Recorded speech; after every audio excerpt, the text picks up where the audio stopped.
미략 몰랐죠? 독도 미략의 첫 번째가 그거야. 남한 정부하고 한국 정부가 각자 독도는 자기 땅이라고 외친다. 그리고 각자 정부는 상대방에게 정부 차원에서 대응하지 않는다. 그게 첫 번째야. 두 번째가 뭔지 알아? 한국의 경찰이 독도를 관리한다. 점유는 한국이 한다. 그러나 그러면서 이제 한국이 점유를 하는데 군인은 배치할 수 없다. 그래서 독도에 한국 군인이 없는 거야. 경찰이 가 있는 거야. 그게 독도 미략 두 번째 내용이야. 그리고 거기에서 건물을 증축하거나 그러면 일본의 동의를 얻어야 된다. 그게 독도 미략이 세 가지야. 두 번째 내용이 그거예요. 한국이 점유하고 경찰이 관리하고 건물을 새로 지을 땐 일본의 동의를 얻어야 된다가 두 번째 항목이고, 세 번째 항목이 뭔지 알아요? EEZ, 그 배타적 경제 수역을 설정할 때는 반드시 공동 수역으로 한다. 반드시 공동 수역으로 한다. 그 세 가지가 박정희의 약속이었어. 배타적 공동 수역이라는 게 뭐냐면 독도 인근에서 경제 활동을 할 때 그걸 공동 수역으로 한다. 일본이 거기에 같이 할 수 있다라는 자격을 준 거야. 그게 이미 박정희 때 얘기한 세 가지라고. 한국 정부와 남한 정부는 각자 독도를 자기 땅이라고 외친다. 정부 차원에서 대처하지 않는다. 그래서 조용한 외교론이 나온 거야. 들어봤죠? 조용한 외교론. 독도가 자꾸 우리 땅이라고 외치면 분쟁 지역이 된다. 그래서 일본에 유리하다. 그거 개소리예요. 그거 거짓말이야. 그 얘기가 나온 게 첫 번째 항 때문이야. 각자 정부가 상대방의 입장에 대해서 반론하지 않는다는 조항 때문에 조용한 외교론이라는 거짓말을 만들어갖고 일본의 주장에 대해서 정부 차원에서 대처하지 안 나온 거야. 그래서 그 노무현 대통령의 독도 연설 못 들어봤어요? 조용한 외교로는 이제 안 된다라고 얘기하잖아. 그게 그 얘기야. 노무현의 독도 연설 찾아봐.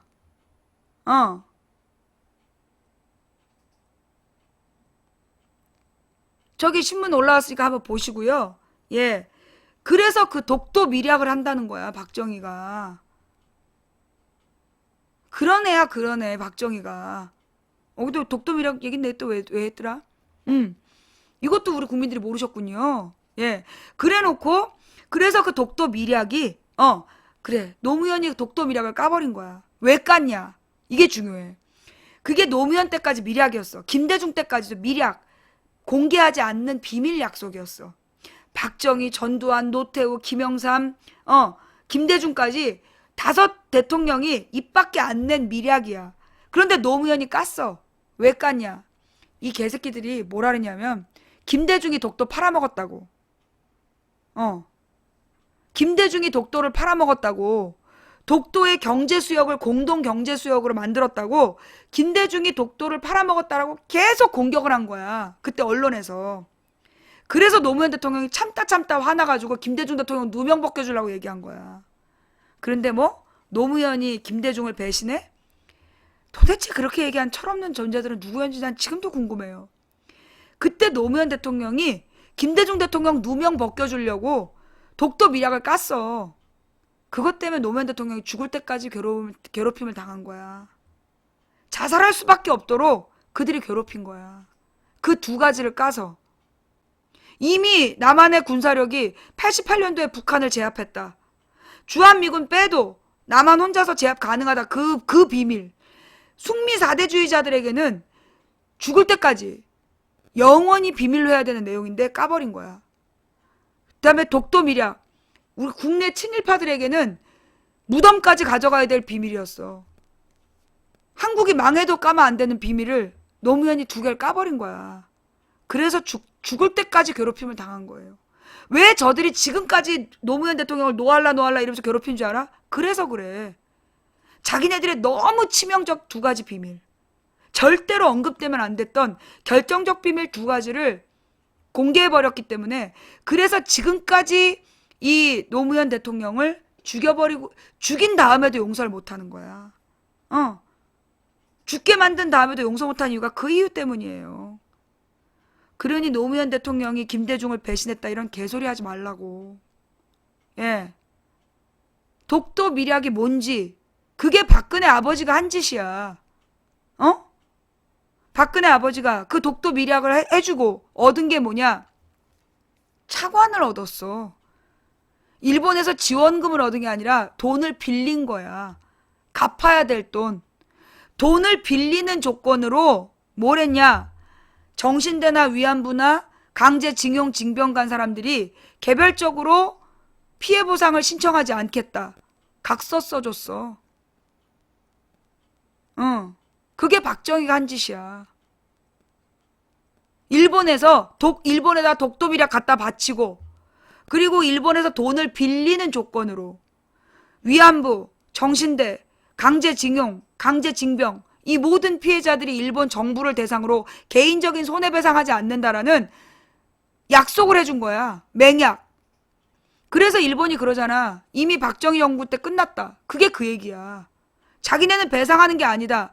위안부한테 배상할 필요 없다. 왜? 박정희 때 끝났다. 그게 그 얘기예요. 그게 박정희야.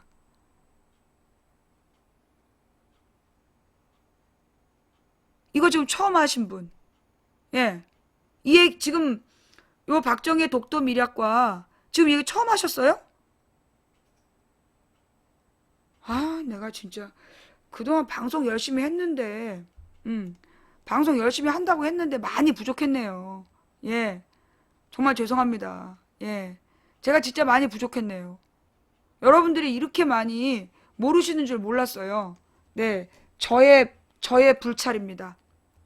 저의 불찰이고요. 어. 아, 진작에 알려드릴 건데. 아이, 하도 이명박 박근혜가 사고를 계속 쳤기 때문에 내가 이것도 진짜 이 스토리를 잡아서 계속 했어야 됐는데. 잠깐만요.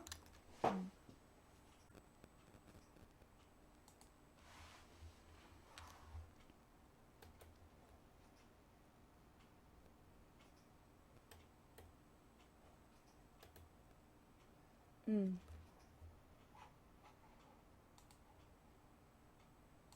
잠깐만요.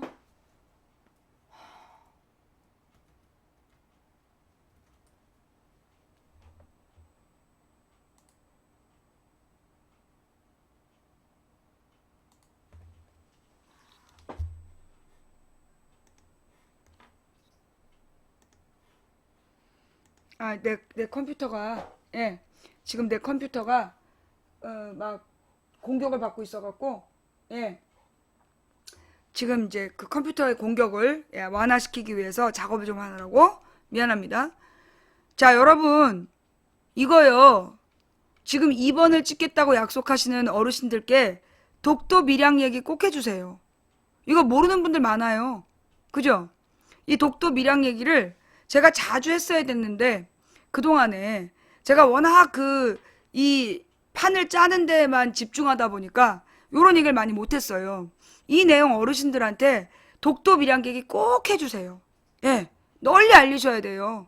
예, 널리 알려주셔야 그래야 우리 국민들이 이 역사적인 문제들을 똑바로 알고 정리할 수 있어요. 예. 자, 그런 이 박근혜 정부에 대해서 저는 이번에,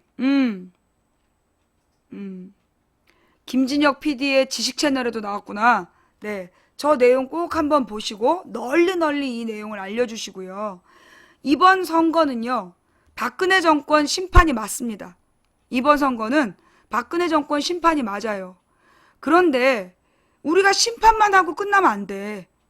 그렇잖아. 이명박 정권 심판하자고 그래놓고 우리가 이명박 정권 이후에 뭘 제시할 건데, 어떤 대한민국을 만들 건데 거기에 대한 답이 없었어요. 그런데 지금 김종인은 경제 전문가야. 저의 솔직히 제일 큰 고민이 뭐였냐면, 제가 그동안에 무슨 대선이나 이런 데 별로 여러분 우리 방송에서 대선 후보 얘기하면 블랙이잖아요. 우리 방송에서 대선 후보 홍보하면 블랙이야. 왜 그랬냐? 내가 화가 나서 그런 거야. 왜 화가 났냐? 실제로 대선 후보가 누가 되든 가능성이 없었어. 왜 가능성이 없었냐? 지금 경제 문제가 너무 심각하기 때문에 나라가 망하게 생긴 거야. 제가 진지하게 몇 년 동안 깊이 고민한 게요, 이러다 한국이 망한다는 거였어요. 이대로 가면 대안이 없고 우리나라 경제 상황이 망하는 길로 가고 있다. 그게 나는 너무나 고민이 돼가지고 사실 진짜 괴로웠어. 근데 이 망해가는 나라의 박근혜가 지 권력을 유지하려고 사실요 독재 정부는 후진국이 유리해. 나는 그래서 박근혜가 나라를 일부러 망하게 하려나 그런 생각도 했어. 그렇지 않아? 독재 정부는 다 후진국이야. 그 박근혜가 경제를 살릴 수 있는 길을 뻔히 알면서 안 살리는 이유는 뭐냐? 내가 그거를 작년인가 재작년에도 얘기했어. 박근혜는 답을 알고 있다. 경제 민주화가 공약이었다. 경제 민주화가 공약이었던 여자가 경제 민주화 안 한다. 이유는 뭐냐? 망하게 하는 거다. 왜? 망하게 해야 독재 정권은 유지할 수 있기 때문이다. 내가 그런 얘기 했어. 기억나지? 그지? 그러니까 지금 박근혜는요. 나는 경제를 망하게 하려고 하고 있다라고 난 생각해. 그러지 않으면 저럴 수가 없어. 단지 무능한 것 같지가 않아. 박근혜를 둘러싸고 있는 저것들이 진짜 그냥 무능하기만 해서 저런 게 아니라 자기네들의 독재 권력을 유지하기 위해서 경제를 망하게 하려는 거라고 난 생각했어. 그런데 과연 나는 우리 이 민주당이, 우리 쪽 야권의 민주당이 혹은 정의당이 이 경제 문제를 해결할 대안이 있냐고. 국민을 설득해 가면서 경제 문제를 해결해 갈 수 있는 대안을 가지고 있었냐고. 난 없다고 생각했어. 솔직히 얘기해서 이 민주당이 어떤 이제까지 김대중 대통령은요, 솔직히 경제 전문가였어요. 예. 김대중 대통령이었기 때문에 그때 IMF를 극복한 거야. 김대중 대통령이었기 때문에 IMF를 극복했던 거고, 그 다음에 노무현 대통령이 성장 위주의 정책을 피면서 김영삼 때 완전히 망한 나라를 김대중 노무현 10년 동안 다시 선진국을 만든 거야. 거기까진 좋았어. 그런데 노무현 대통령이 놓친 게 뭐냐? 성장 위주 경제 정책의 문제점을 몰랐던 거야. 처음에. 그래서 그냥 성장만 계속 한 거야. 그러다가 2005년 중반에 가서야 잘못됐구나라는 걸 안 거야. 그래서 그때 뒤집으려고 했지만 경제인들이 용서하냐고. 이제부터 지네들 돈 벌 차례인데. 그래서 노무현 대통령 죽이는데 한 몫을 한 거야. 그래서 경제인과 그 다음에 이 숙미 4대주의자들과 친일파들이 힘을 합쳐서 노무현 대통령 죽을 때까지 밀어붙인 거야. 뛰어내릴 때까지 모욕을 주고 그의 모든 걸 뺏어버린 거야. 명예를. 그 이유예요. 좌우지간. 김대중 노무현 때는 김대중은 경제적인 답을 알았지만 다시 대통령을 할 수 없었어. 김대중이 만약에 중임할 수 있었다면 좀 더 젊어서 대통령이 됐고, 그래서 김대중이 대통령을 2번 했다면 우리나라가 달라졌을 거라고 난 생각해. 근데 김대중은 너무 나이가 든 상태에서 대통령이 됐고 2번째 대통령을 할 수 없었어요. 그리고 노무현 대통령은 성장 위주의 경제 정책을 피면서 양극화가 심해진 거야. 그래도 노무현 대통령 때 우리나라가 제일 부유했어요. 노무현 대통령 때 우리나라가 제일 부유했고 우리나라의 서민들이 제일 잘 살았어. 노무현 대통령 때 우리 서민들이요. 일주일에 한 번씩은 다 외식했고, 기억나요? 골목마다 맛집들이 있었고. 노무현 대통령 때 서민 양극화 얘기했던 건 재벌들은 너무 잘 사는데 서민들은 그냥 뭐 외식이나 하는 정도.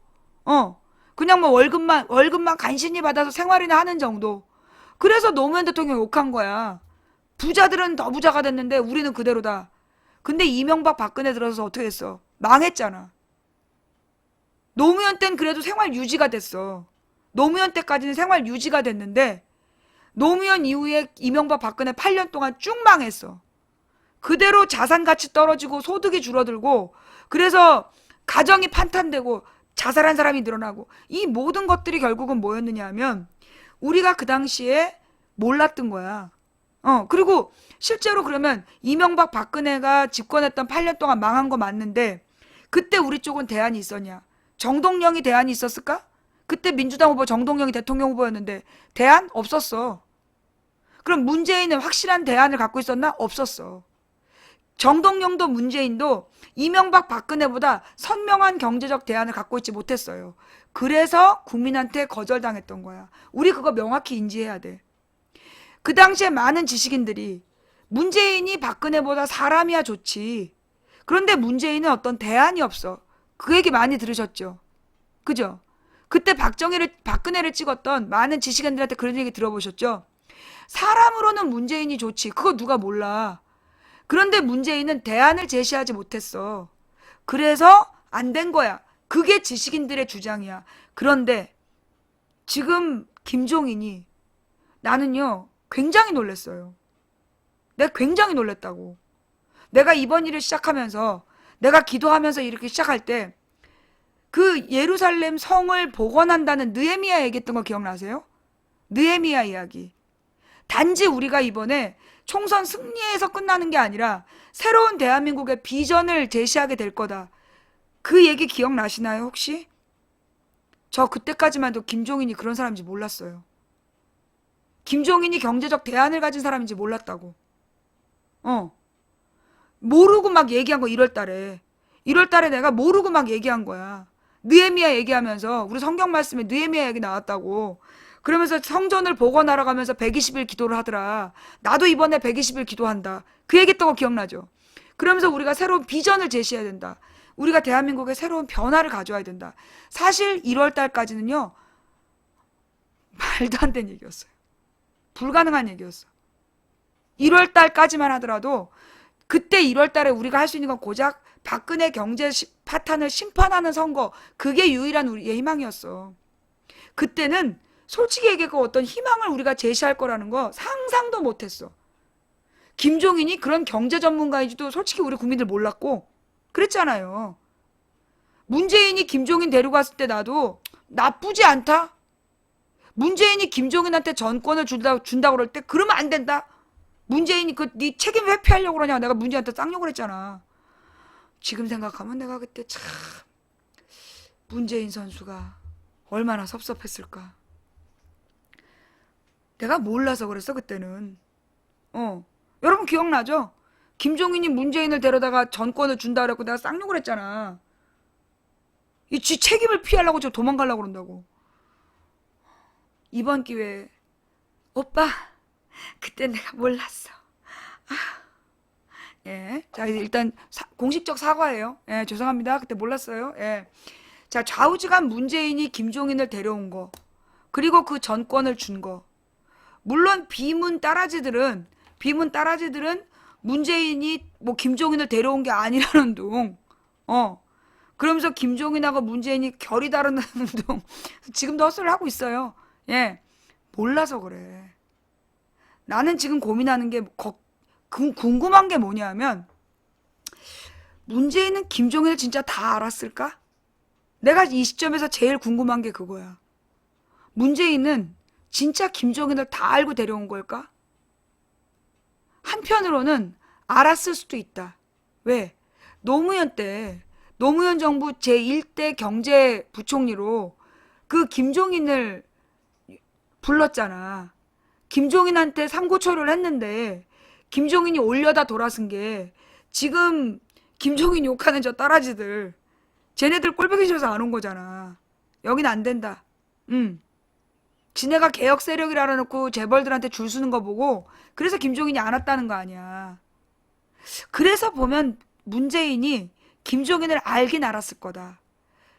노무현이 그 김종인을 선택했다는 건 문재인의 마인드에도 있었을 거다. 그러니 문재인이 김종인이 경제 전문가라는 건 알았을 것 같아. 그래서 김종인을 데려와서 세우는 데에다 동의했을 거다.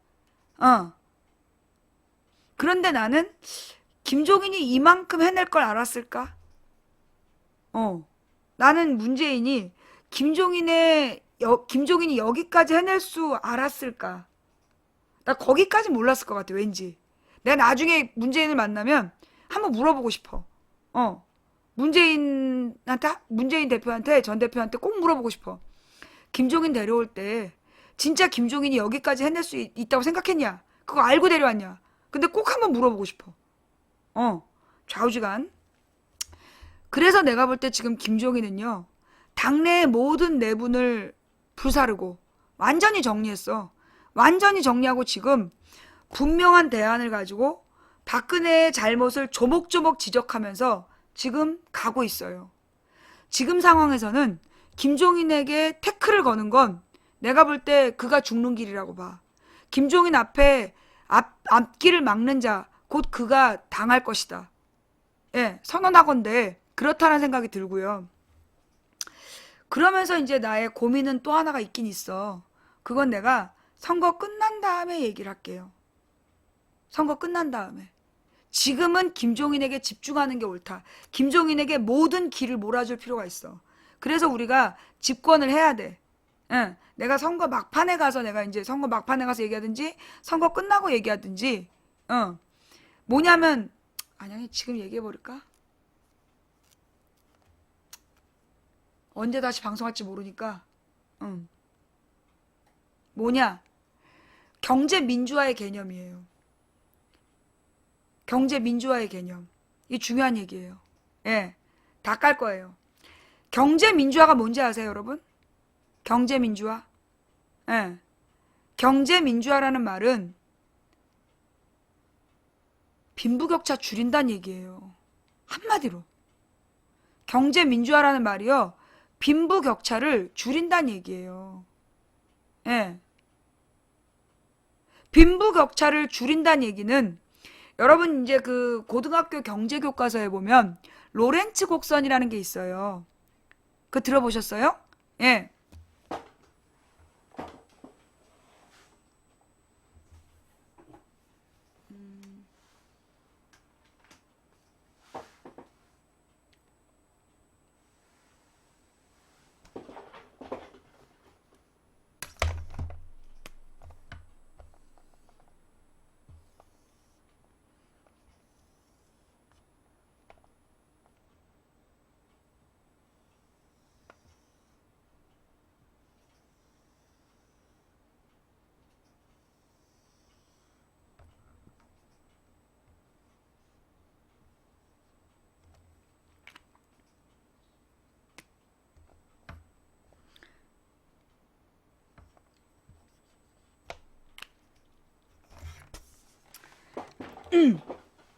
이게 무슨 얘기냐면, 예, 이게 무슨 얘기냐면, 이제 이게 그 우리나라에, 그러니까 이 나라에 살고 있는 사람들의 경제적인 그 재산 정도를 그래프로 표시한 거야.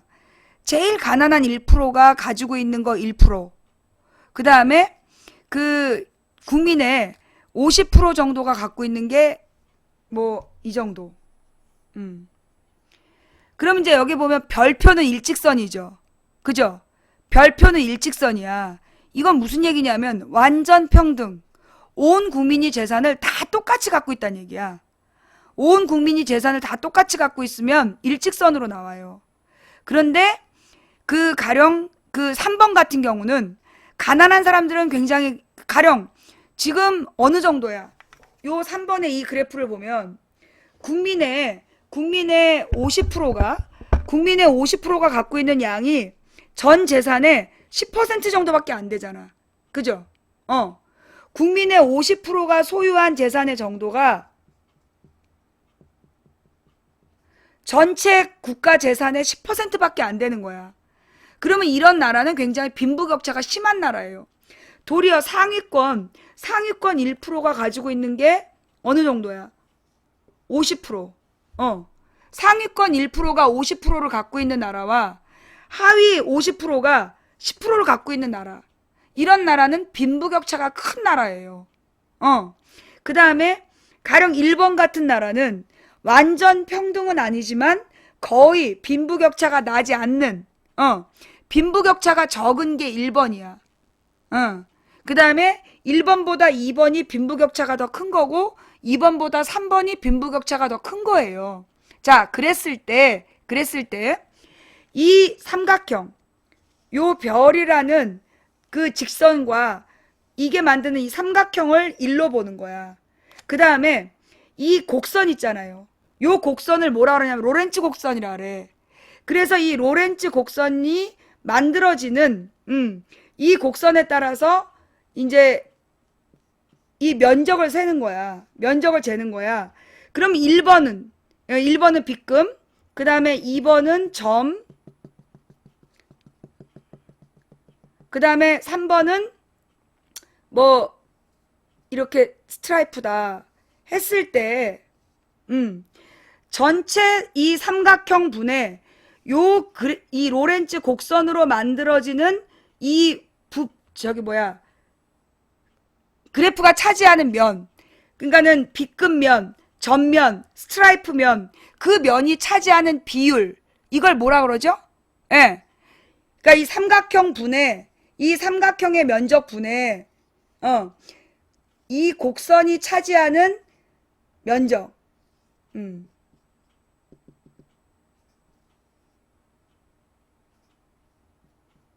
요렇게 되는 거야. 요걸 따지는 걸 뭐라 그래요? 이걸 진위계수라 그래요. 진위계수. 야, 역시 훌륭한 학생들이야. 이걸 진위계수라 그래.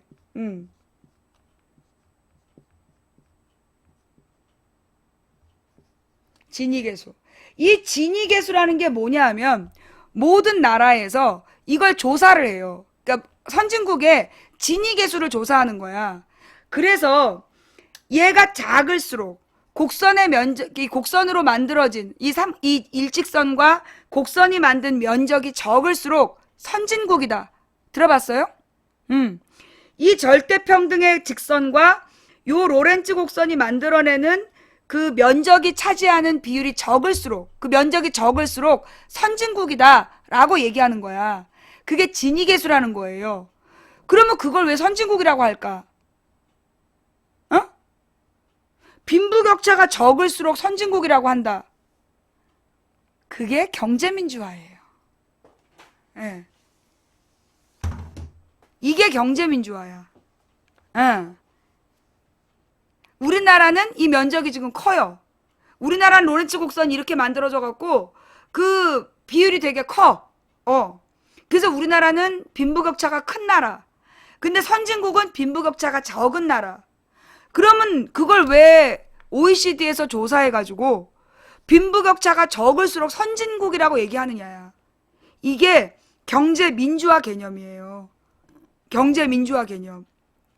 다른 말로 빈부격차가 줄어드는 게 선진국의 조건이라는 거야.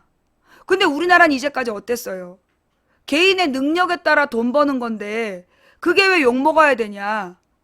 빈부격차를 줄이자고 얘기하면 빨갱이라고 이렇게 얘기했잖아. 그죠? 빈부격차를 줄여야 된다 그러면 이제까지 빨갱이라고 욕을 했어요. 그러면서 경쟁을 해서 자기가 노력해서 돈 번 건데 그걸 왜 부자를 비난하느냐. 그러면서 빈부격차를 줄이자고 얘기하는 사람들을 빨갱이라고 이제까지 비난을 한 거야. 그죠? 잘 몰라서 그런 거예요. 박근혜 경제공약이 경제민주화였어. 그럼 박근혜가 빨갱인가? 경제민주화라는 건 결국 뭐냐?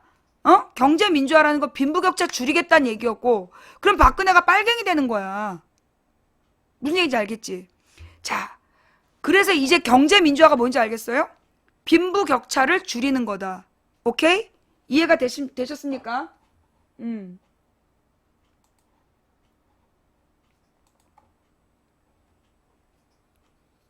빈부격차를 줄이는 게 그게 경제민주화다.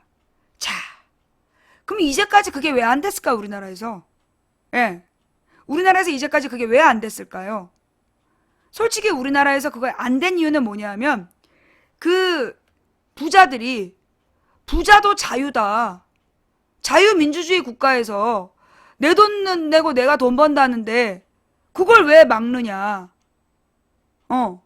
그리고 왜 부자한테만 세금을 더 내라고 하냐. 그래서 실패한 정책이 종합부동산세예요. 종합부동산세. 들어봤어요? 이게 부자들이 자기가 자기 노력으로 번 돈인데 왜 다른 사람은 10%만 세금 내고 우리는 30% 내야 되냐? 이렇게 따진 거야. 그 논리에 반박하지 못함으로 인해서 그래서 이제까지 나라꼴이 이 지경이 된 거야. 그게 미국식이죠. 미국식. 근데 유럽은 이미 오래전에 수정자본주의가 나오게 된 이유 제2차 세계대전으로 유럽은 쑥대밭이 됐고 쑥대밭이 됨으로 인해서 깨달은 거야. 아, 부자들이 자유경쟁을 통해서 무조건 자기의 부만 획득해 나가다 보면 결국 나라가 망하는구나. 전쟁이 일어날 수밖에 없구나. 그래서 유럽 사회, 유럽 선진국들은 합의한 거야. 뭘 합의했냐? 빈부격차를 줄여야 된다. 부자들이 세금을 많이 내서 가난한 사람들을 먹여 살려야 된다. 그래서 그들의 소비 능력을 유지해줘야 경제가 망하지 않는다. 그게 이미 선진국들은 동의가 된 거예요. 근데 우리나라는 미국의 영향을 받고 미국의 지시를 받은 애들이 계속 집권을 했기 때문에 그걸 못 깼던 거야. 자, 여기까지 이해가 되십니까? 여기까지 이해가 되십니까? 이해가 돼요? 자, 그러면 그 다음 문제야. 여러분, 사회민주주의라는 게 들어보셨죠? 사회민주주의. 사회민주주의라는 게 뭐냐 하면, 그, 제3의 길, 제3의 길이라 그래서 정치적 자유를 보장하면서 경제적인 부의 분배는 사회적 합의를 한다. 그 얘기예요. 뭐라고요? 사회민주주의란 정치적인 자유를 보장하면서 경제적인 부분은 사회적인 합의를 통해서 분배한다. 그게 제3의 길이에요. 그러면 바로 이 사회적 합의라는 부분, 여기까지 일단 이해가, 사회민주주의 이해했어요? 사회민주주의가 뭔지 이해했어? 그러면 정치적으로는 자유롭게 비판할 수 있지만 경제적으로는 강제성을 가진다는 얘기예요. 경제적으로 강제성을 가져야 된다는 얘기야. 경제적인 강제성, 한마디로 옛날에 김영삼이 갑자기 금융 실명제 했던 거, 노무현 대통령이 그 부동산 보유세를 만들었던 거, 예. 그런 것들이 강제성이에요. 그 강제성을 가졌을 때 누가 반대했어? 부자들이. 특히 이 언론이 반대했잖아. 언론이 반대해서 결국 김영삼의 금융실명제도 누더기가 됐고, 노무현의 무슨 종합부동산세도 누더기가 된 거예요. 여기까지 이해가 되세요? 나 이거 오늘 지금 이 설명하면서 내가 좀 소름이 끼쳐 죽겠는데, 종합부동산세 그리고 금융실명제가 둘 다 누더기가 된 이유가 뭐 때문인지 이제 이해가 되세요? 그러니까 경제 문제를 풀어가기 위해서는 뭐가 필요하다? 강제성이 필요하다는 거야. 근데 그 강제성이 필요한데 그 강제성에 대해서 틀림없이 또 동아일보, 조선일보 얘네들이 막 비난을 할 거라고. 중앙일보도 그때 가서 합류할 수 있어. 재벌과 부자의 이익을 대변하는 언론들이 또 공격을 할 거라고. 경제 민주화의 가장 큰 적이 언론이야. 부자의 이익을 대변하는 언론, 특히 대재벌의 이익을 대변하는 언론이 반대할 수밖에 없어요. 왜냐하면 이 경제 민주화를 해가려면 지금 현재 우리나라에서 왜 빈부격차가 심하냐? 1%가 다 갖고 있기 때문이야. 재벌이 모든 걸 다 갖고 있음으로 인해서 우리나라 빈부격차가 심한 거야. 그러면 우리나라의 빈부격차를 줄이려면 어떻게 해야 되겠어? 재벌의 것을 가져다가 나눠줘야 되는 거야. 누구의 저항이 심할까? 재벌의 저항이 심하겠지. 무슨 얘기인지 알겠어요? 우리가 이제부터 경제민주화를 하려고 하면, 빈부격차를 줄이고자 하려고 하면 가장 강한 반항을 할 게 재벌이라는 거야. 그들이 뭘 통해서? 언론을 통해서 굉장히 심한 저항을 할 거다. 매우 심한 저항을 할 거다라는 걸 우리가 알고 있어야 돼요. 자, 여기까지 알아들었습니까?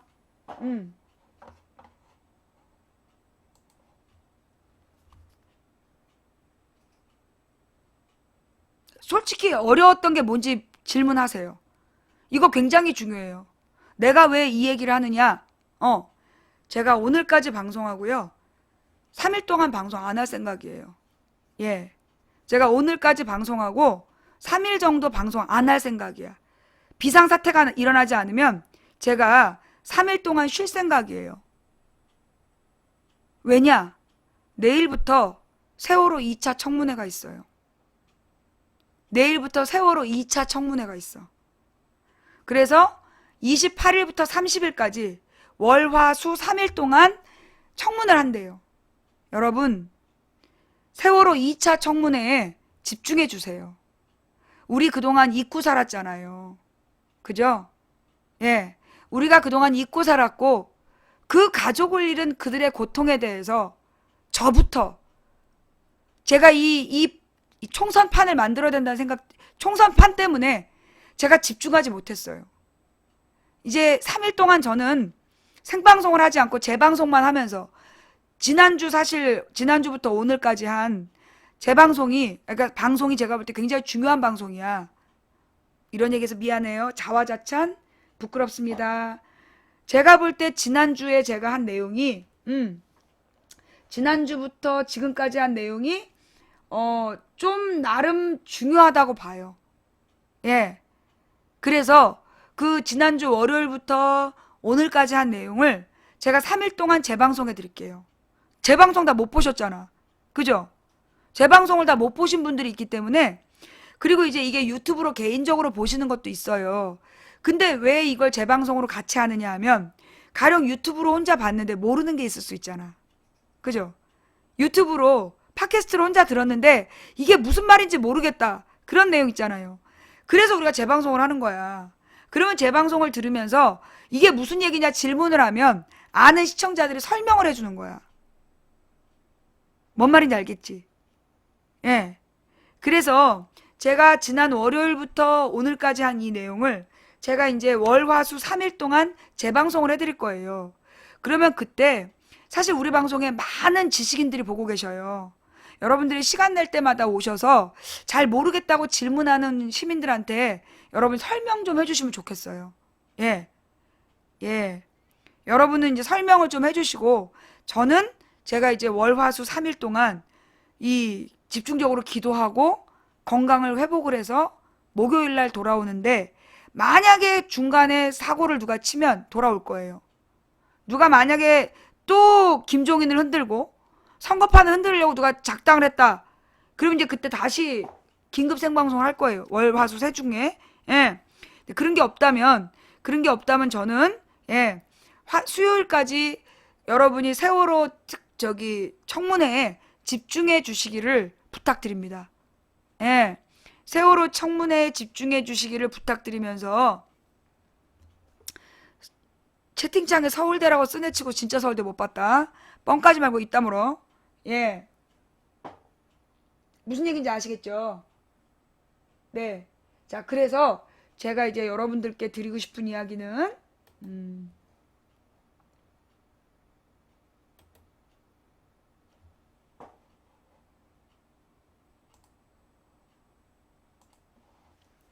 예. 자, 우리가 내가 경제민주화 얘기하다 왜 또 갑자기 3일 동안 방송 안 한다는 얘기하냐? 집중하라고. 지금 내용이 제가 볼 때 되게 중요한 내용이에요. 지금 이 내용이 예, 지금 아마 팩트TV에서 생중계 하겠죠? 그죠? 팩트TV에서 생중계를 나는 해야 된다고 생각하고 아니면 오마이TV라도 하겠지. 이 그 세월호 청문회에 집중해 주세요. 이게 굉장히 중요한 문제예요. 왜냐하면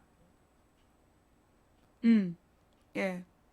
이게 세월호 청문회가요. 왜 중요하냐. 어쩌면 이게 마지막 청문회가 될지도 몰라요. 우리가 총선에 지면 이 세월호 청문회 다시 못할 수도 있어. 아직 진상규명이 되지 않았는데. 그죠? 그래서 이 청문회가 중요해요. 그래서 우리는 이 세월호 청문회를 듣고 또 듣고 다시 듣고 우리가 이번 총선에서 해내야 될 또 하나의 과제가 있어요. 뭐냐 하면 세월호 진상규명을 할 국회의원을 당선시키는 거예요. 이거 되게 중요합니다. 더민주에게 그것도 약속받아야 돼요. 김종인에게 약속받아야 돼요. 뭐를? 세월호 진상규명은 예, 덮고 넘어갈 문제가 아니다. 천안함 진상규명, 세월호 진상규명 이거 꼭 해야 돼요. 이명박 정부 때 천안함 정말로 북한이 그랬냐? 난 이거 진상규명 돼야 된다고 봐요. 예. 연평도 사건도요. 그날 그 훈련 왜 했나? 난 이거 조사돼야 된다고 봐요. 그리고 가장 중요한 게 세월호예요. 내가 연평도하고 천안함은 포기해줄 수 있어. 그러나 세월호는 반드시 진상규명 돼야 돼. 왜냐? 세월호가 진상규명되지 않으면 우리 정부는 우리나라의 권력은요 또 그럴 수 있어요. 또 우리 아이들이나 또 우리를 죽일 수 있어. 그리고 왜 죽었는지 묻지도 말라고 할 수 있어. 그래서 우리가 해야 될 일이 뭐냐 하면 반드시 세월호 진상규명을 해내야 돼. 그래서 나는 이 정의당과 더민주가 세월호 진상규명을 나는 약속해야 된다고 봐. 국민들에게.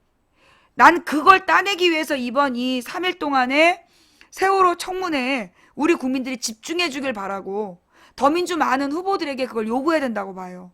여러분이 이제 선거운동하러 나갔을 때, 그러니까 그 돌아다니다가 선거운동하는 더민주 후보들을 만나면 세월호 진상규명 해줄 거냐, 세월호 진상규명 해줄 거냐고 물어봐야 돼. 그래서 그걸 당론으로 세월호 진상규명, 즉 세월호 특별법의 시한 연장, 난 이거 들어가야 된다고 봐요. 정의당과 더민주가 세월호 특별법을 지금 박근혜가 올 돌아오는 6월 달로 모든 걸 끊겠다는 거야. 근데 이 부분에 대해서 나는 김종인이 난 약속해줘야 된다고 봐. 안 그럼 난 김종인 안티가 될지도 몰라. 지금 더민주와 정의당이 세월호 특별법의 그 진상규명 시한을 연장한다라는, 그걸 나는 공개적으로 약속해야 된다고 봐요. 배도 안 건졌는데 6월 달까지 박근혜가 모든 활동을 끝내라고 얘기했어. 있을 수 없는 일이야. 그죠? 그래서 세월호 그 3시간 동안 세월호가 뒤집어지는 7시 반부터 10시 반까지 도대체 박근혜 정부에서 무슨 짓을 했는지 그걸 밝혀낼 때까지, 그리고 잘못 고쳐진 배를 왜 운항허가 해줬는지, 그리고 배가 뒤집어졌는데 왜 구조하지 않고 인양할 생각만 했는지, 도대체 애들한테 왜 가만히 있으라고 했는지, 이런 부분들에 대해서 우리가 진상규명을 해내야 된다. 그거를 나는 더민주와 정의당이 나는 공약으로 해야 된다고 봐요. 국민들 앞에 그 공약을 해야지. 왜냐하면 지금 더민주를 찍겠다고 돌아선 사람들이 세월호 때문이야. 세월호 문제를 일으켜놓고 너무 무능하게 구조하지 않아놓고 너무 뻔뻔스럽게 진실을 묻어버린 박근혜 정부에 대한 분노가, 이게 지금 더민주의 지지층으로 결집이 되고 있는 건데, 합리적 보수 지식인들이.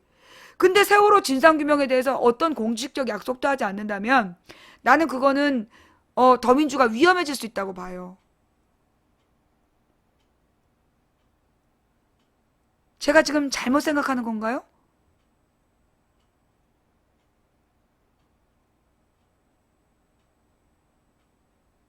제가 지금 잘못 생각하는 건가요? 예. 제가 지금 제대로 생각하는 거 맞습니까? 예. 저는요, 우리가 민생경제 파탄, 행정안정 파탄, 외교안보 파탄, 교육문화 파탄 전부 박근혜를 심판해야 되지만 심판으로 끝날 문제가 아니다. 반드시 바로잡아야 되는 게 세월호 진상규명해야 되고 국정교과서 폐지해야 된다. 예. 세월호 진상규명, 국정교과서 폐지, 이거 우리가 해내야 된다. 그죠? 그리고 경제적 대안, 그 다음에 위안부 재협상, 해야 될 과제들이 있어요. 이 문제들을 나는 지금 더민주가 분명히 국민 앞에 약속하면서 해 나가야 된다. 그러지 않으면 아마 더민주는 세상에서 가장 강한 적을 만나게 될 거야. 누구? 하나님. 나와 함께 하신 하나님이 더민주를 용서하지 않을 거예요. 예. 내가 더민주에게 힘을 몰아주고 싶었던 이유는 이런 거 하라고. 이런 것들 하라고 내가 힘을 몰아줬기 때문에 더민주가 이거 총선 끝나고 반드시 해내야 될 문제다. 예. 이 박근혜의 독재 정권 막아내는 걸로 끝날 게 아니라 대한민국의 근본을 바로 세워야 된다. 세월호 진상규명 못하는 나라는요, 국가 브랜드가 재건되지 않아요. 세월호 진상규명 못하는 나라는 앞으로 OECD 그만둬야 돼. 어떤 선진국이 이런 말 같지도 않은 일을 덮어두고 가는 나라가 어딨어. 그죠?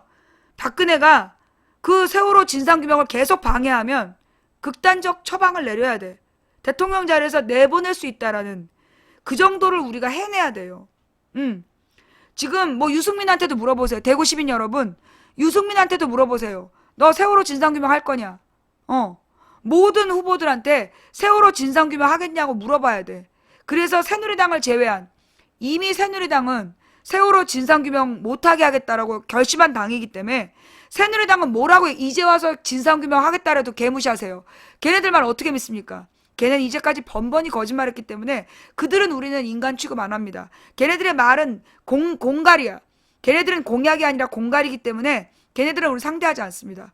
다만 더민주와 야당 후보들에게 당선 가능한 야당 후보들에게 우리는 약속받아야 돼요.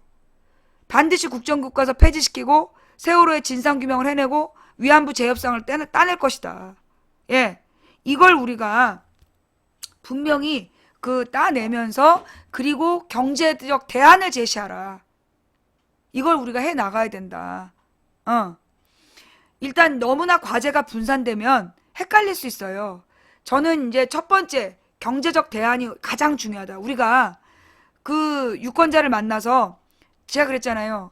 이번 선거는 어떻게 하면 여러분이 10명을 투표시키면 이깁니다. 근데 여러분이 9명 투표시키면 집니다. 뭐요? 목숨 걸고 여러분 한 분이 10명을 투표시켜야 이기는 선거예요. 근데 한 명이라도 투표 못 시키면 져요. 무슨 얘기인지 알겠지? 그래서 한 사람이 10명을 설득해야 돼. 그래서 그 10명을 설득하러 나갈 때 여러분이 이걸 외우고 나가셔야 돼요. 첫째, 박근혜의 경제 파탄. 그러면 경제 파탄 심판만 해서 될 문제가 아니야. 박근혜는 지난 3년 동안 모든 문제를 저질렀다. 가계부채, 노인 극단적 빈곤, 그 다음에 사상 최악의 청년 실업, 그 다음에 가장 나쁜 노동형 조건을 더 열악하게 만들었다. 이런 모든 것들로 경제 파탄을 이야기하되 거기서 멈추면 안 되고, 김종인은 대안이 있는 사람이다.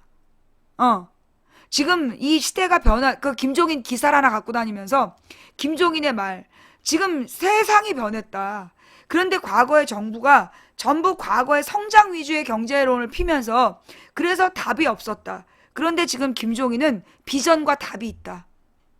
답이 있는 정당 찍어달라. 그렇게 얘기해야 된다. 그게 하나. 그 다음에 두 번째, 세월호 문제는 그냥 지나간 사건이 아니다. 우리는 대구 지하철 참사 때 또 그 많은 과거의 이상한 일들을 우리는 그냥 덮어줬다.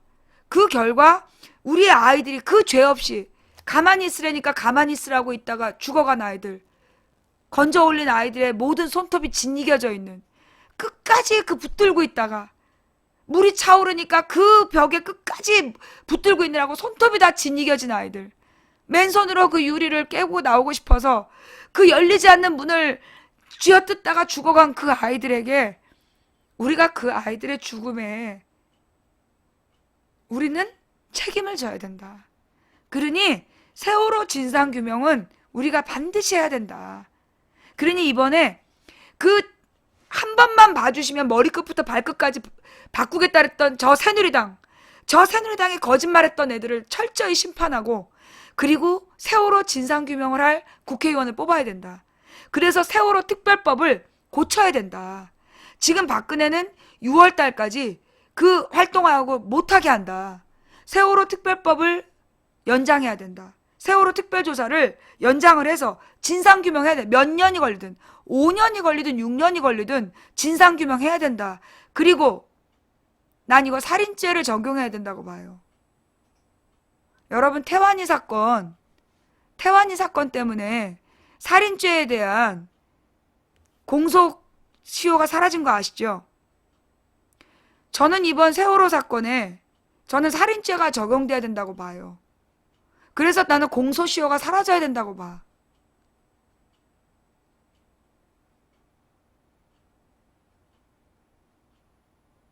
세월호 사건 진상규명을 해서 누가 잘못했는지 찾아내고 그들에게 책임을 끝까지 물어야 된다. 그래야 다시 이런 온 세계 대한민국의 얼굴에 먹칠을 하고 대한민국의 브랜드 가치를 떨어뜨리고 우리 국민들을 등신으로 만들었던 다시는 이 치욕적인 상황이 다시 일어나지 않는다. 저는 그렇게 봐요. 제가 너무 셌나요? 제 발언이 너무 셌나요? 너무 과격했나요? 좀 발언이 과격하고 셌다면 죄송합니다. 하지만요, 그거 해내야 돼요. 여러분, 대구 지하철 참사 해결됐을까요? 안 됐어요. 대구 지하철 참사의 진실 아십니까? 대구 지하철 참사는 한 미친 사람이 불 지른 거 맞아요. 근데 그 사람 하나의 잘못이 아니야. 문제는 뭐냐면 수습 과정이 있었어요. 불이 났어. 근데 불이 난 다음에 그 시신을 수습하는 과정에서 그 당시에 대구시장, 그 다음에 대구 부시장, 이 사람들이 그 다음날 사건 현장을 훼손했어요. 시신을 수습하기 전에 그 대구 지하철 그 사건 현장을요 다 씻어버렸어요. 그래서 유가족들이 쓰레기 더미에서 손발 찾아냈어요. 그거 모르셨죠? 대구 지하철 참사 그랬어요. 그 무슨 운전사, 그 지하철 뭐 문 잠궈놓고 간 기관사하고 불 지른 놈 두 놈만 처벌받았잖아. 그게 그렇게 처리될 문제가 아니었어. 대구 지하철 참사 당시에 대구시장하고 부시장이 사건 처리반을 맡아가지고 대구 여론을 잠재운다고, 대구 시민 여론을 잠재운다고 다음날 현장을 훼손했어요. 물청소 시키고 쓰레기 더미에서 손발을 찾았어요. 그래서 대구에서 아직 그 사건 이후에 사라진 실종자가 있어. 그 부분 해결이 안 됐어요. 그 나쁜 놈들 어디 썼는지 아세요? 박근혜 정부 행정안전부에 와 있었어요. 대구 지하철 참사의 책임자가 박근혜 정부 초기 행정안전기획부, 행정안전위원회인가? 행안부, 행정안전부야, 안전행정부야. 거기에 초대 장관인가 했어. 이거 몰랐죠? 그러니까 세월호가 터진 거야. 그래서 세월호가 터진 거야. 박근혜 정부가 그 기사 나와 있어. 찾아봐요. 박근혜 정부가 행정안전을 맡긴 책임자가 대구에서 그 짓거리 한 사람들 데려다가 책임자로 앉힌 거야. 그래서 세월호가 터진 거예요. 우리가 대구 지하철 참사에 대해서 우리가 관심을 가졌더라면, 그래서 그 문제 끝까지 진상규명되고 책임자가 끝까지 처벌받게 했다라면 세월호 문제 터지지 않았어요. 근데 우리가 대구 지하철 문제에 대해서 너무 언론이 순식간에 덮어버리니까 우리도 잊어버렸던 거야. 그래서 우리가 이제 세월호는 잊지 않겠다는 거야. 세월호는 안 잊겠다는 게 그래서 그러는 거예요. 예, 요 얘기도 처음 하신 분. 대구 지하철 참사는 지금도 계속되고 있어요. 무슨 얘기냐? 그래갖고 노무현 정부에서 그 대구 지하철 참사의 피해자들을 위해서 추모 공원을 만들으라고 몇백억을 지원을 해줬어. 근데 어떻게 했는지 알아요? 대구 지하철 참사하고 무관한 무슨 안전공원이 만들어진 거야. 원래 거기에 추모 위령탑하고 그 뭐라 그러나 그 희생자의 그 추모 시설까지 있기로 했는데 그 대구 상권에 망한다고, 그 저기 납골당 들었으면 장사 안 된다고 주민들이 반대해가지고요. 그 희생자들의 그 유골은 거기 묻히지 못했어요. 그런데 약 10여 명이 밤에 몰래 그 유골을 묻은 거야. 그래서 지금까지 대구랑 소송 중에 있어요. 이런 얘기 모르셨죠? 예, 이런 얘기 모르셨죠? 그 대구가, 우리가 대구 지하철 참사에 대해서 정말로 똑바로 알았더라면, 예, 그래서 그런 짓을 못하게 했더라면, 박근혜가 그 사고수습 그따위로 한 놈을 거기 행안부에 앉혔겠어요? 우리가 대구에서 그런 일이 있는지 전혀 모르고, 사실 어쩌면 탐욕이죠. 장사 안 된다는 탐욕 때문에 그런 놈들의 잘못을 끝까지 묻지 않았고, 그 놈들이 행정안전부를 맡고 있으니 세월호 참사가 일어나지. 결국은 여러분, 오늘이 무슨 날이냐면 부활절인데요. 제가 금요일날 그런 얘기를 했어요. 금요일은 예수님이 십자가에 못 박히신 날이다. 예수님을 누가 십자가에 못 박았느냐? 우리 인간의 탐욕이 못 박았다. 예수님이 자기네들을 이끌고 로마 정부에 맞서는 독립군이 돼줄 거라고 생각한 사람들의 탐욕. 예수가 5천 명을 먹이는 기적을 일으키는 걸 보니까 그 예수랑 같이 뭔가 한 건 해보고 싶었던 탐욕. 안진뱅이를 일어나키고 장님의 눈을 뜨게 하는 걸 보니까 예수가 기적을 일으켜서 돈을 많이 벌 수 있을 것 같은 탐욕. 그런데 예수가 그 모든 걸 거절하고, 하나님이 여러분을 사랑하십니다. 하나님은 여러분들에게 율법이 아니라 하나님께로 돌아오길 바랍니다 라고 얘기했다고. 내가 하나님의 아들입니다. 여러분도 누구든지 나처럼 하나님의 진실을 깨달으면 하나님의 아들이 되는 권세를 주실 겁니다 라고 얘기해서 죽임을 당해요. 그게 십자가에 매달리신 예수야. 예수님이 매달리신 이유는 인간의 탐욕 때문에 매달린 거예요. 예수님은 다 알았어요. 그들의 탐욕을 다 알면서도 그들의 탐욕 때문에 자기가 매달린다는 걸 알았어요. 그러나 자신의 힘으로 막지 않았어요. 그리고 매달려 돌아가신 거야. 그 죽음을 통해서 누굴 깨우셨냐? 자기네들이 잘못했구나. 그 자기네들의 탐욕으로 예수를 못 박았구나. 그걸 깨닫게 하신 거예요. 자신의 죽음으로 그 탐욕으로 매달은 자들의 마음에 뭘 주셨냐? 회개를 주신 거예요. 그 성경에 보면 나옵니다. 예. 그 성경에 보면 예수님이 돌아가심으로 인해서 대회개가 일어나요. 그리고 나서 부활하신 예수님을 만나는 거예요. 그러면 부활하신 예수님이 뭐냐? 성경에 보면 예수님이 거듭나야 된다는 얘기를 하셨어요. 그게 부활이에요.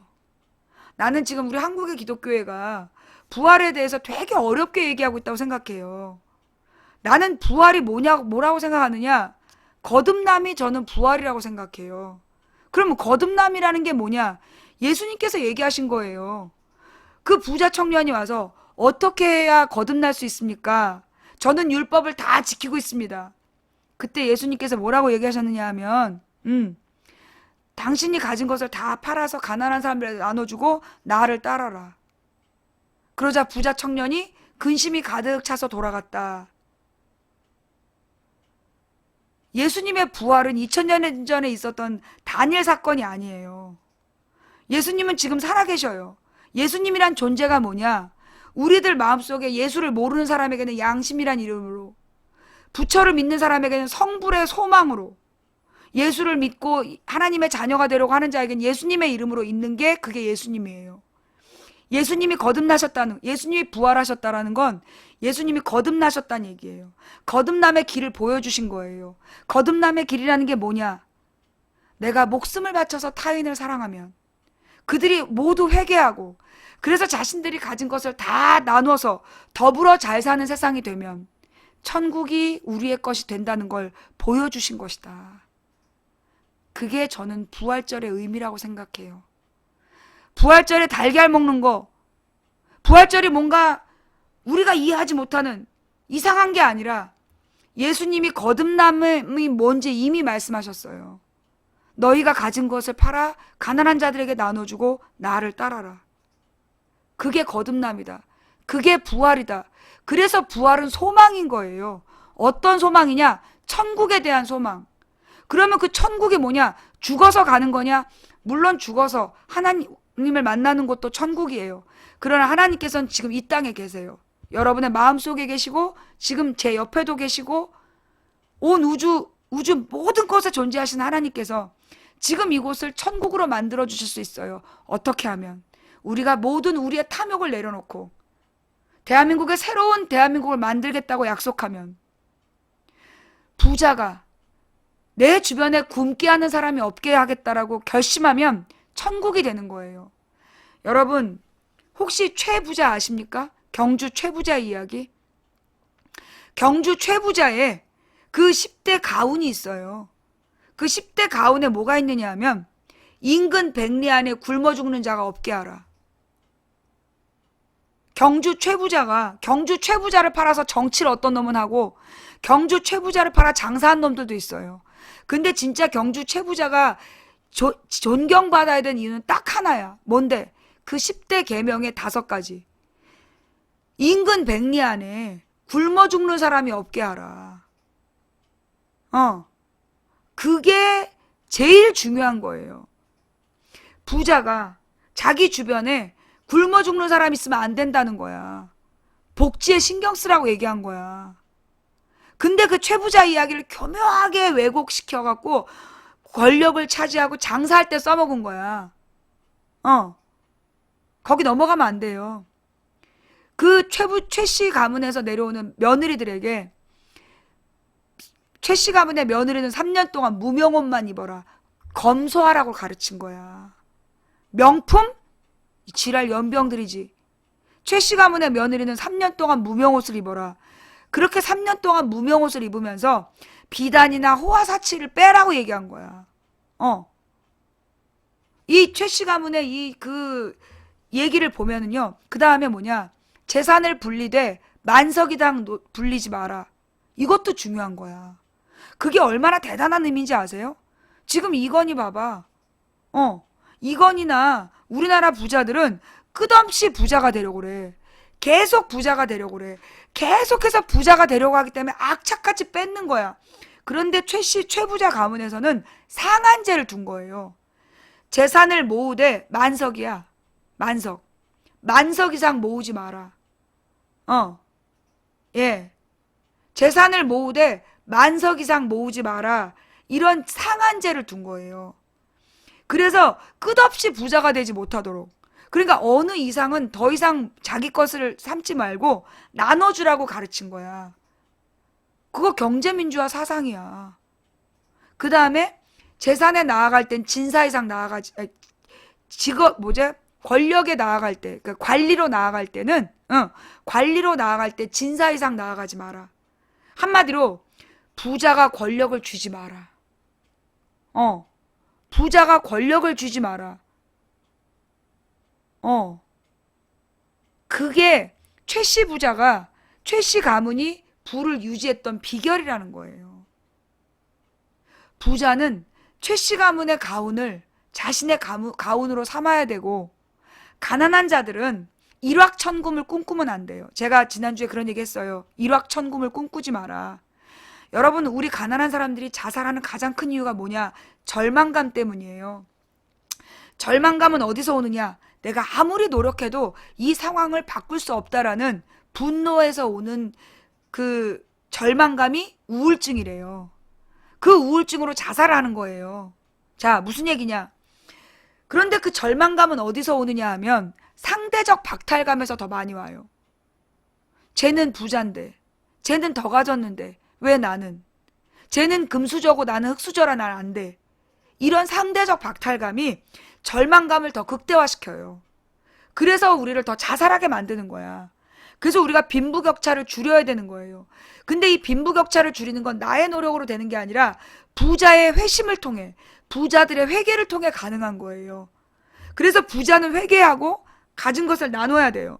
지금 재벌의 창고에 쌓여있는 700조가 국민들에게 나누어져야 될 것이에요. 근데 우리 가난한 사람들은 그러면 죄가 없냐? 있어요. 우리 가난한 사람들은 어떤 죄가 있냐? 일확천금의 탐욕. 그래서 내가 우리 동네에 경마장이 있어. 근데 이 마사회에 보면 오토바이로 배달하는 사람들이 그렇게 많이 와서 경마를 해. 그리고 경마를 해서 일주일 동안 번 돈을 다 탕진하고 길거리에 누워갖고 똥오줌 속에 뒹굴면서 주정을 하는 거야. 돈 다 날렸다고. 그러면 안 돼요. 막노동에서 번 돈으로 로또 사고, 막노동에서 번 돈으로 경마하고, 일확천금을 꿈꾸는 탐욕. 저는 그러진 않아요. 스포츠 토토에다 돈 거는 거. 그것도 탐욕이에요. 나는 우리 국민들이 다 같이 복권이나 토토 같은 걸 하지 말아야 된다고 생각해. 예. 복권이나 토토, 도박 이런 걸 다 끊어야 돼요. 예. 로또도 탐욕이에요. 복권도 탐욕이에요. 토토 그것도 탐욕이에요. 우리가 일확천금에 대한 탐욕을 끊어야 돼요. 그리고 우리들이 어떤 마음을 가져야 되냐 하면 정말 내가 가진 것을 나눠야 되겠다.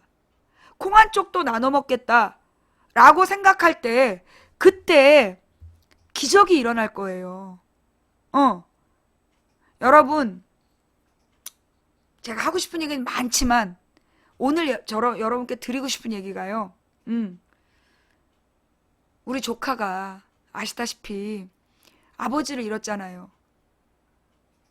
우리 제 여동생 남편이 참 그 천재적인 사람인데 심약한 사람이었어요. 겁이 많은 사람. 근데 저를 너무 좋아했어요. 근데 제가 감옥에 가고 나서 2달 만에 교모세포종이라는 뇌종양에 걸려요. 이 교모세포종은 발병하고 6개월 안에 죽는 악성 종양이에요. 제가 감옥 가서 2달 만에 교모세포종이라는 진단을 받고, 그리고 그해 7월, 제가 나오고 나서 5개월 뒤에 7월 7일에 세상을 떠났어요. 우리 동생은 아니라고, 자기 남편이 오래전부터 아팠다라고 얘기하지만 저도 찾아봤어요. 교모세포종이 발병해서 6개월에서 8개월 안에 죽는 병이래요. 무엇보다 제가 감옥에 가 있는 동안에 우리 제부의 그 암세포가 너무 심하게 늘어나갖고 2월 말까지 뇌의 70%가 다 허물어져 버린 거예요. 암세포에 의해서 잠식이 된 거야.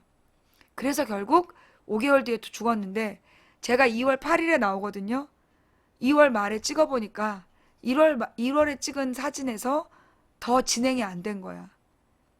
결국 내가 감옥 갔기 때문에 우리 제부가 죽은 거예요. 저는 그렇게 생각해요.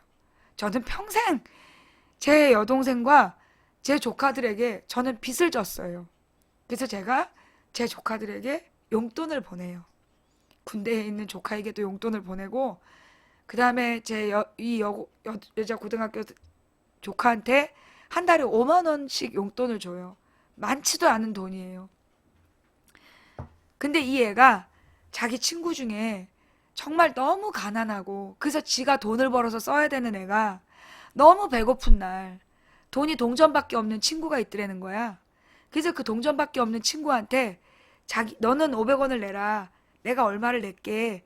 그래서 같이 밥을 먹었다는 거야. 그러면서 이 녀석이 하는 말이, 이모가 줄 거니까, 이모가 용돈을 줄 거니까 친구하고 나눴다는 거야. 그래서 그 뒤로 그 친구랑 자기가 뭐를 사가면 친구가 또 뭘 갖고 오고, 그래서 같이 나눠 먹는다는 거예요. 너무 예뻐서 오늘도 또 용돈을 줬어요. 네. 우리 조카가 군대에서 그 용돈을 너무 빨리 쓰는 거야. 너무 쉽게 용돈을 아껴 써야지. 그랬더니 하는 말이, 자기 후임으로 아버지 없는 아이들이 셋이나 들어왔대. 그래서 걔네들한테 닭도 사주고 술도 사주고, 그래서 용돈을 다 썼대. 그래서 그 뒤로는요, 용돈 아껴 쓰란 얘기 안 해요. 그냥 보내주고 있어요. 여러분이 저한테 후원해 주신 돈이 그렇게도 또 쓰이고 있습니다. 저는요, 우리가 어떤 일확천금을 꿈꾸면서 떼돈을 벌면 좋은 일 하겠다, 그러면 안 된다고 생각해요. 오늘 어떤 분이 저한테 정말 자기 주변에 너무 맛있는 그 호두 과자를 만드는 분이 계시대. 그걸 저한테 보내주고 싶다는 거예요. 그래서 제가 뭐라고 문자를 보냈냐면, 제가 마음만 받겠습니다. 혹시 가장 가까운 곳에 가난한 노인분이 있으면 제게 주신 마음으로 보내주십시오. 그랬더니 알겠다고 그러시더라고요. 사실 저는요, 요즘에 정말 가슴 아픈 게, 우리 주변에 굶는 노인이 없게 하자. 진짜 정말 우리 노인분들이요, 박근혜 찍고 그동안 젊은이들한테 못된 짓 하고 그런 거 맞아요. 근데 그분들이 뭘 알고 그랬겠어요. 그동안 태어났는데 전쟁 중이었고, 아니면 태어났는데 일제강점기였고, 그리고 나서 뭔가 생각할 나이에 천부 빨갱이라고 때려 죽이고, 총 쏴 죽이고, 때려 죽이고, 잡혀가서 고문해서 죽이고, 그러니 덜덜 떨면서 살아온 그 노인들이 살아남기 위해서 빨갱이를 욕했던 건데, 살아남기 위해서 박근혜를 찍고 이명박을 찍은 건데, 그 노인들을 우리가 비난하면 되겠습니까? 저는 우리 그 불쌍한 노인들을 우리가 보살펴야 된다고 생각해요. 그래서 저한테 뭐 보내고 싶은 거, 여러분 주변에 정말 가난한 노인이 있다면 혹시 밥을 굶지 않으시는지, 혹시 춥거나 너무 덥지 않은지 살펴봐 주세요. 정말 부탁드리는데 우리 그러자고요. 그리고 지금 아동학대 얘기 얼마나 많습니까? 우리 주변에 혹시 돌아다니는 아이가 너무 가난해 보이고 너무 힘없어 보이면 아이들을 살피자고요. 그 가정에 문제가 없는지, 그거 살피자고요. 그래서 우리 주변에 적어도 우리 망치부인 팬이 있는 동네에는 굶는 노인이 없게 하자. 망치부인방 팬이 있는 동네에는 맞아 죽는 아이가 없게 하자. 정말 부탁드려요. 여러분, 우리가 그런 운동을 벌일 때, 사실은 교회가 그 역할을 해야 돼요. 교회가 있는 500명 모이는 교회가 있는 동네에 굶어 죽는 노인이 없어야 되고 500명 모이는 교회에는 정말 가난해서 공부 못한 아이가 없어야 되고 500명 모이는 교회가 있는 동네에는 맞아 죽는 아이가 없어야 돼요. 그게 교회가 그런 일들을 해야 되는데 교회들이 전부 다 망했어요. 대형 교회로 가면서 동네 교회들이 망하다 보니까 지금 이 골목 복지가 사라진 거예요. 여러분, 우리 대한민국을 바꿔나갑시다. 로또 사던 5천 원, 가난한 노인분들에게 5천 원어치 쌀 사드리는 운동을 합시다. 경마하던 10,000원, 우리 동네 가난한 아이들에게 라면 한 봉지 사주는 운동을 합시다. 그래서 우리가 우리 주변의 이웃들을 굶어 죽지 않게, 맞아 죽지 않게 그런 세상을 만드는 운동을 합시다. 저는 그러면요, 대한민국의 희망이 될 거라고 생각해요. 여러분, 오늘은 예수님이 부활하신 날이거든요. 모든 개신교 신자 여러분, 예수님이 부활하셨으니까 저 우상숭배하는 천주교 불교 욕하지 마시고요. 부활하신 예수님이 전한 건 뭐냐? 여러분 주변에 굶는 사람이 없게 하라. 여러분 주변에 장애인을 돌봐라. 여러분 주변에 가난한 고아를 돌봐라. 그게 예수님 말씀이시니까 부활하신 예수님을 우리의 마음에 품고 우리가 거듭나고 우리가 부활하려면 우리 주변을 바꿔나가야 돼요. 대한민국을 천국으로 만듭시다. 그래서 어느 날 사람들이 저 대한민국이 어쩌다 저렇게 됐냐. 야, 대한민국 좀 이상해. 왜 저러지? 저기 뭔가 찬란히 빛나고 있어. 왜 그러는 거야? 저기에 천국의 소망이 생겨서 저 대한민국에 새롭게 태어났대. 저는 불자인데요. 불자 여러분 성불하세요. 성불이 곧 여러분이 성불하신다는 게 부처가 된다는 얘기잖아요. 부처가 된다는 게 부활하는 거하고 똑같은 거예요. 저는 이슬람 신자인데요. 알라를 온전히 섬기세요. 알라의 뜻대로 사시는 거, 그게 부활하는 거예요. 그래서 이슬람 신자들은요, 그 여행자들을 다 먹여 살려요. 그래서 우리가 어떤 종교를 가지고 차이를 얘기하기 전에 여러분 나무, 아미타불, 관세음보살이 무슨 뜻인지 아세요? 아미타불이라는 게 소위 이제 그 불법을 해설해주는 부처래요. 부처 중에서 아미타불은 불법을 해설해주는 사람이래. 근데 나무 아미타불 외치면 아미타불이 뭐 귀족이든 노예든 종이든 따지지 않고 누구에게나 와서 평등하게 부처의 법을 설법해준다. 부처의 진리를 가르쳐준다. 그런 뜻이래요. 그래서 노비나 귀족이나 나무 아미타불을 외치면 아미타불이 나타나서 부처의 진실을 가르쳐준다. 라는 평등 사상. 아셨어요? 나무 아미타불이란 말이 평등한 세상이 오게 해주십시오. 라는 뜻이래요. 모르셨죠? 그 다음에 관세음보살, 나무 아미타불, 나무 관세음보살 할 때 이 관세음보살은 뭐냐 하면 가장 가난한 사람들에게 자비를 베푸는 자비의 보살이래. 관세음보살이 가장 미천한 자들, 가장 고통받는 자들을 돌보는 그게 관세음보살이래. 응. 그래서 나무 아미타불과 관세음보살은 가난한 자나 부자나 귀족이나 노비나 다 가릴 것 없이 모두 부처의 깨달음을 깨달아서 세상에 자비를 베푸는 세상이 되라. 이거 예수님이 말씀하신 사랑과 다르지 않은 거예요. 예수님이 말씀하신 너희는 서로 사랑하라. 거듭나서 사랑하라. 그게 나무 아미타불 관세음보살하고 통하는 얘기예요. 무슨 얘기인지 아시겠어요? 그래서 저는 오늘 우리가 예수의 부활에 예수님께서 저 이방 민족에게 이 말씀을 전하라 하셨다는 건 종교의 차이를 뛰어넘으라는 뜻이었어요. 하나님의 진리를 전하라는 거예요. 우리 한국의 개신교회가 너무 폐쇄적으로 우리 교회만 오라 그런 생각 때문에 하나님이 그 교회 못 들어가시는 거예요. 하나님은 훨씬 더 개방적이고 하나님은 훨씬 더 자비롭고 하나님은 누구에게나 말씀하시는데 이방 종교인들과도 만나시는데 한국의 개신교회는 너무 폐쇄적이라 하나님 못 들어가세요. 우리가 이런 폐쇄성을 뚫고 정말로 하나님께서 나에게 말씀하시는 것, 내가 가장 당황스러운 건 하나님께서 내게 말씀하십니다 이러면 그런다? 진짜요? 그러면서 나더러 사입이래. 여러분, 기도가 뭐냐 하면 하나님의 말씀을 듣는 거예요. 우리는 기도를 하나님 이거 해주세요 저거 해주세요를 기도로 알잖아. 그거 기도 아니야. 기도가 뭐냐? 하나님과 대화하는 거예요. 그래, 하나님의 말씀을 들어야지. 교회 다니면서 한 번도 하나님의 말씀을 못 들었다는 얘기는 한 번도 기도하지 않았다는 뜻이에요. 무슨 얘기인지 아시겠죠? 아유, 망치부는 다 좋은데 왜 자꾸 교회 얘기를 하지? 하나님이 싫으면 여러분 양심의 소리를 들으세요. 여러분 양심의 소리 어디서 올까요? 그거 하나님한테서 오는 거예요. 몰랐죠? 여러분이 뭐 있다고 양심이 있겠어? 되게 마음에서 찔리는 거, 잘해야 되겠다는 마음, 그건 뭐 어디서 오겠어? 그게 부처의 마음이고 하나님의 마음이야. 하나님께서 여러분의 마음에 양심의 소리를 주시는 거예요.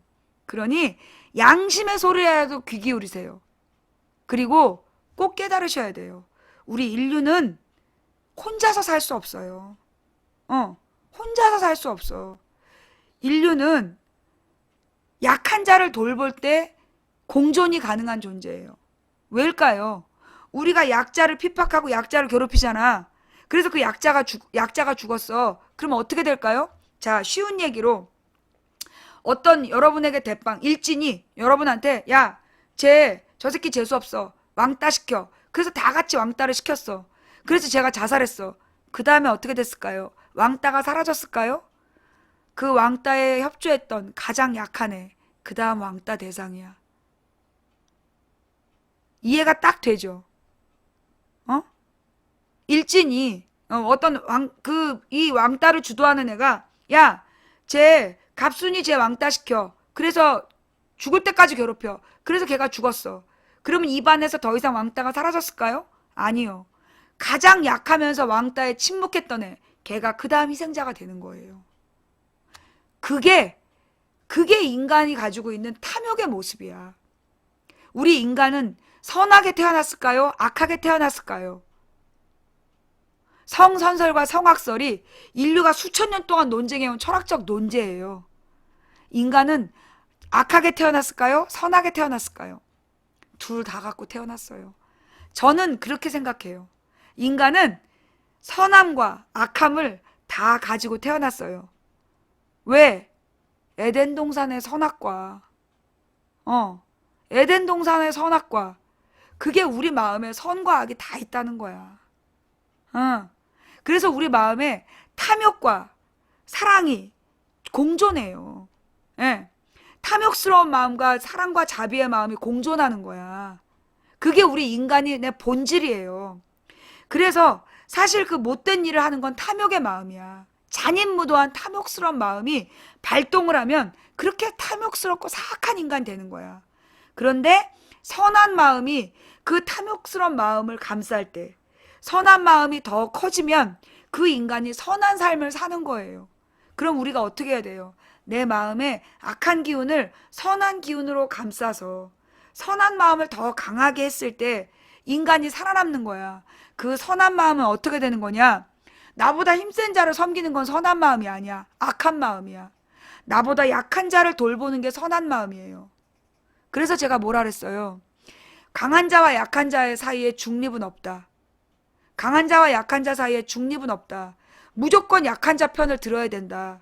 그래야 다른 강자가 나를 괴롭힐 때 사람들이 내 편을 들어준다. 가해자와 피해자 사이에 약자는 없다. 무조건 피해자 편을 들어줘야 내가 피해자가 됐을 때 내 편 들어준다. 그 얘기가 그 말이에요. 강한 자를 섬기는 건 탐욕의 마음입니다. 약한 자를 돌보는 게 자비의 마음이에요. 사랑의 마음이에요. 우리가 오늘 부활절에 가져야 될 마음은 뭐냐?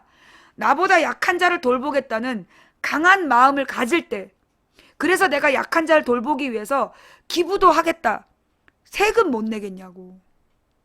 내가 나보다 가난한 자를 위해 돌보기 위해서 기부하겠다는 마음이 있다면 가난한 자들을 돌보기 위해서 세금을 내라고 할 때 그걸 거절하겠냐고.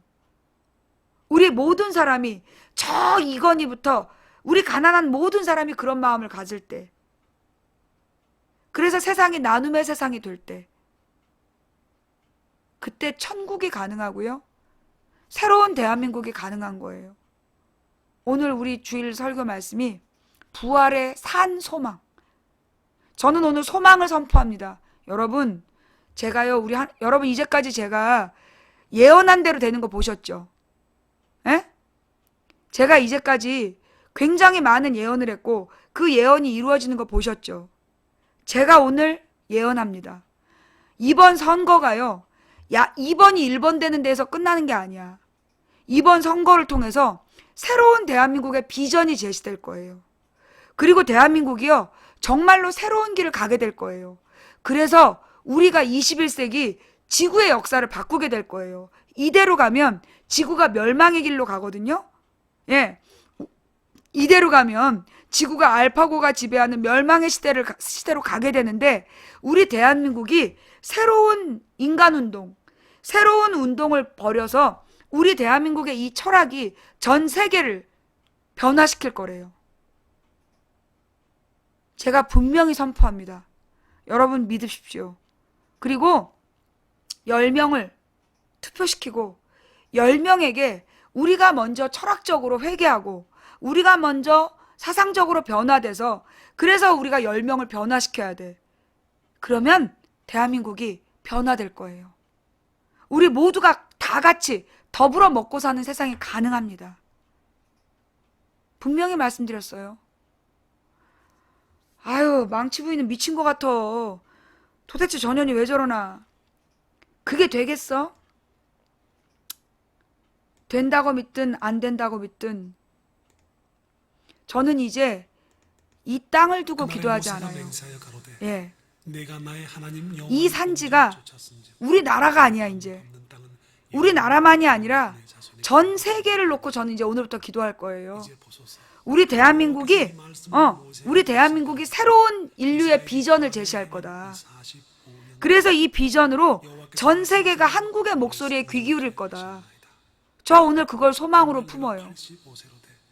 그래서 온 인류가 더 이상 전쟁이 없는, 그리고 더 이상 이 탐욕으로, 자본의 탐욕으로 환경을 파괴하지 않는, 그래서 온 세계에 굶어 죽는 사람이 없는 그런 지구를 만들 수 있다라고 저는 오늘 감히 새로운 소망을 품습니다.